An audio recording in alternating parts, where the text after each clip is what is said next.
తులసికి ఒక లక్షణం ఉంది. తులసి లక్ష్మి యొక్క స్వరూపం.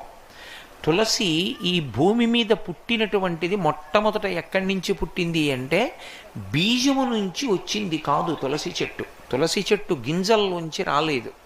తులసి చెట్టు వృంద అనబడేటటువంటి మహాపతివ్రత యొక్క శరీరము దగ్ధమైనప్పుడు ఏర్పడినటువంటి బూదిలోంచి విత్తనాలు చేశారు బ్రహ్మగారి యొక్క అనుగ్రహం చేత. ఆ విత్తనములను చల్లితే అందులోంచి తులసి పుట్టింది. అందుకే అసలు తులసి కారణజన్మురాలు, లక్ష్మియే తులసిగా వచ్చింది.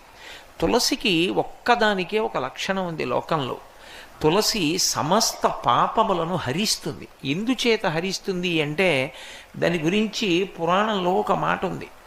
యన్మూలే సర్వతీర్థాని యన్మధ్యే సర్వదేవతై యదశ్రీ సర్వవేదేషు తులసీత్వం నమ.